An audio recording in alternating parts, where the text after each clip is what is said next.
Hi, my name is Chris LaFleur. I work for Congress for Representative John Conyers.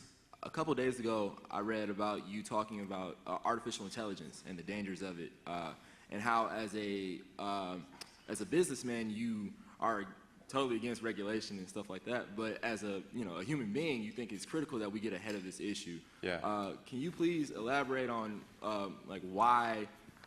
What are you seeing that we don't get to see, and what, as a policymaker, I should be looking to do to sort of, I guess, protect us all? Sure. Well, I think it is difficult to appreciate just how far artificial intelligence has advanced and how far it is advancing, because we have a double exponential at work. We have an exponential increase in hardware capability, and we have an exponential increase in software talent that is going into AI. So whenever you have a double exponential, it's very difficult to predict. People's predictions are almost always going to be too conservative in terms of thinking it'll be further out than it is. You start to see things like, I don't know if you've seen like the videos where you can sort of really quite accurately video simulate someone and put words in their mouth that they never spoke. You just Google this, it's really pretty amazing. And then they had something called a generative adversarial network, had two of them compete with one another to make the most convincing video. So one would generate the video, and then the other one would identify where it looked fake, and then the other one would fix that, and then it'd go back and forth to the point where you couldn't tell which one was the real video and which one was the fake one.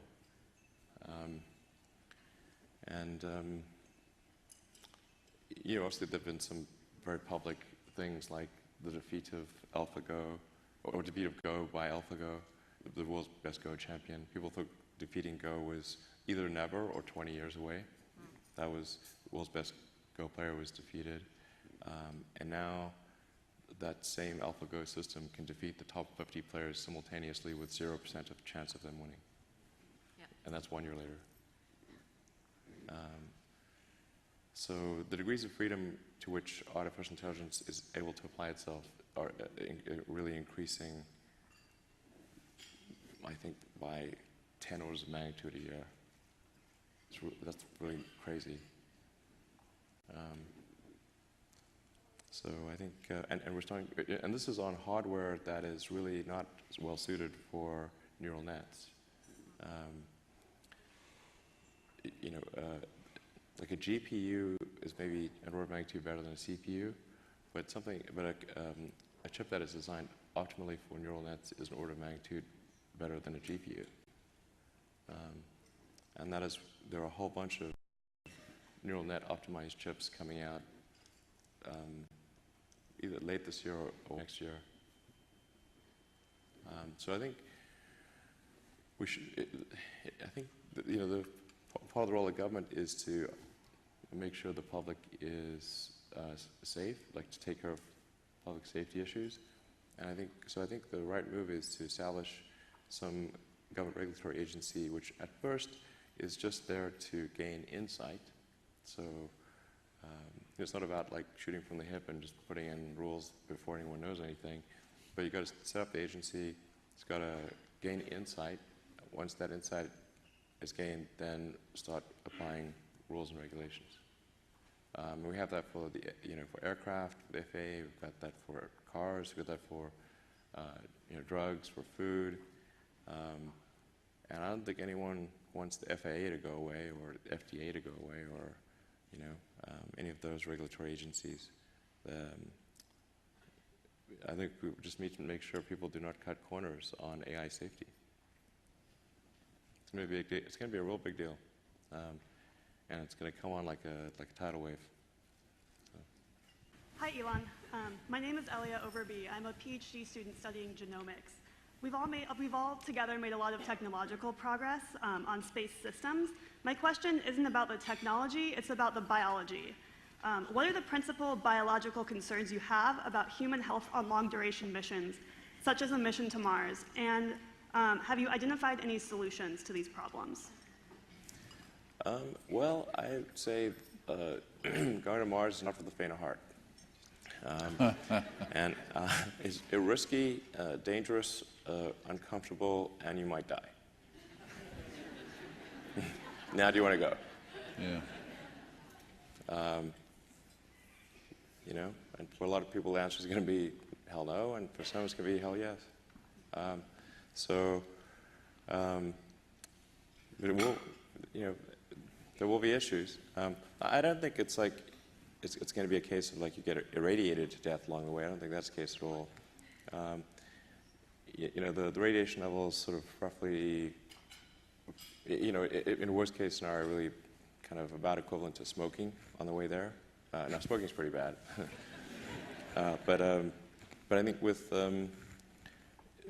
some moderate shielding, we can cut down on a large percentage of the incremental radiation, and that should be enough that that the sort of marginal risk of cancer is not something that is going to be a showstopper. That's my best assessment to date.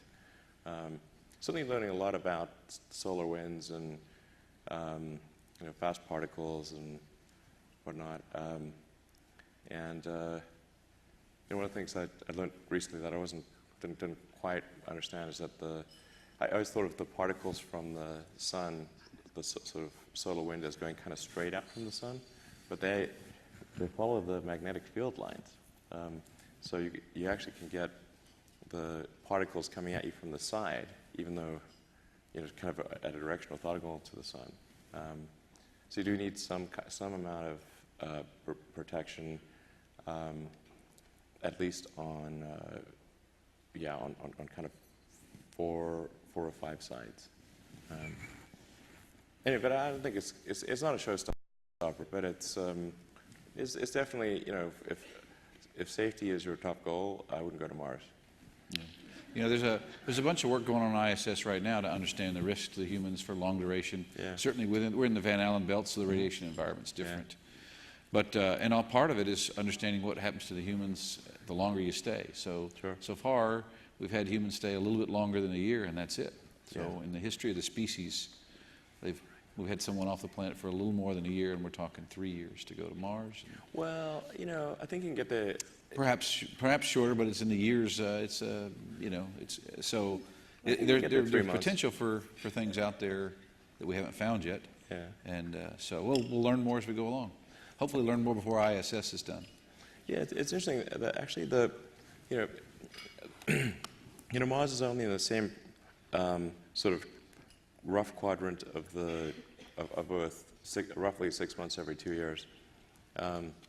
By same, I mean sort of slightly offset because it's like a transfer quadrant. But if you can get the ship to and from Mars inside that 6-month window, then you get to reuse it twice as often. So there's actually a lot of merit to being able to get to Mars in under 3 months. If you can get there quick and back, of course, it makes a bigger vehicle and resupply. So anyway, interesting problem that I'm sure we'll work on here as we go forward. A lot of Earth orbit refueling, it's not really, mostly oxygen, but it's propellant reload. There's no good word for propellant for fuel plus oxygen. Prop, I guess. Prop load. We'll have to invent a new word, right? That's it. Hello, I'm Anna Sofia Bagirayev, and I have kind of a follow-up on the biology question from before.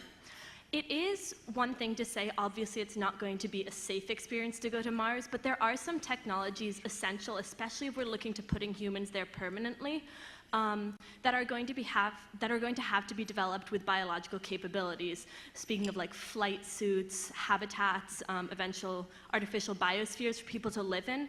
Do you see your company playing a part in the development of those technologies? Do you see biology having a place in SpaceX's work, or will that be outsourced to other unrelated companies? And before you answer, you should know that Anna Sophia over here won a Genes in Space competition and flew on a SpaceX Dragon. Anna Sophia, was that SpaceX 10? When was that? 8. SpaceX 8. So As a, yes.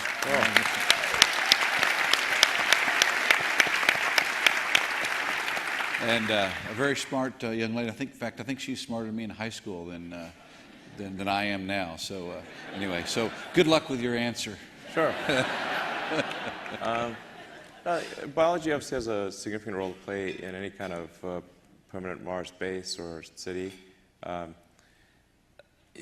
mean, for SpaceX, you know, we're trying to make sure we can get people there reliably at a cost they can afford, and get cargo there at the right cost number.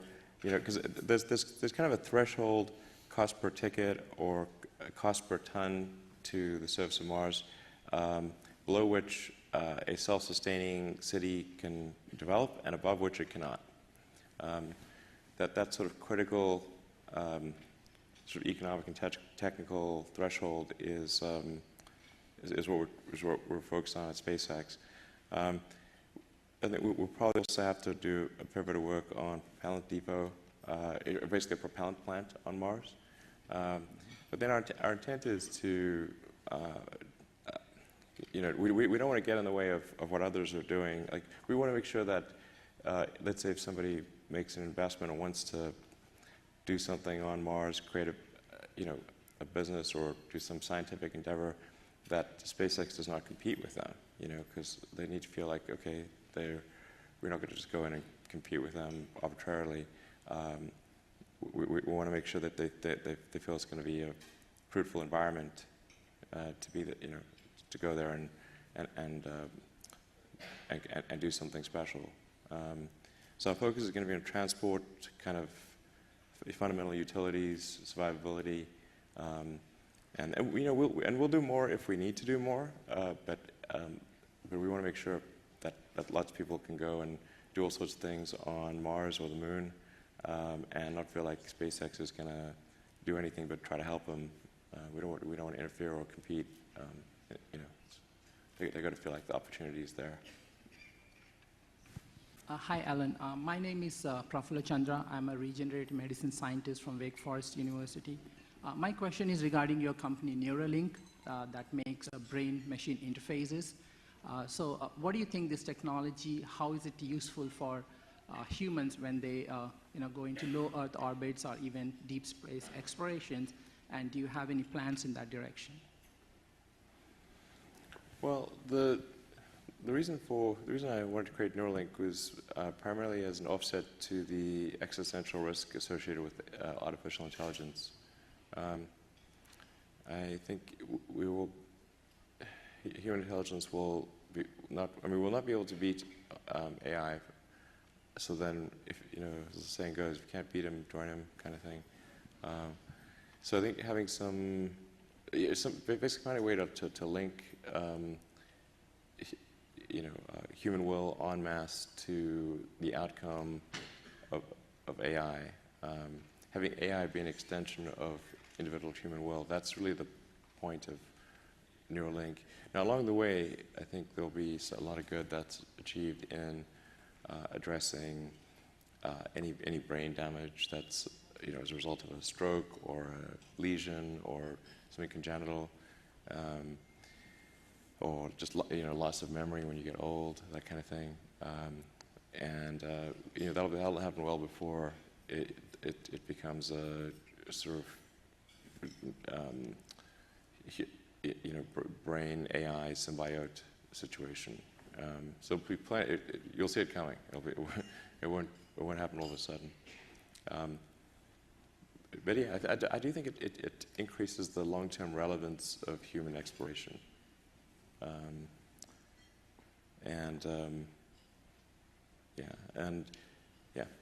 think it's, for me, it increased my motivation long-term that it doesn't just need to be done by robots, you know.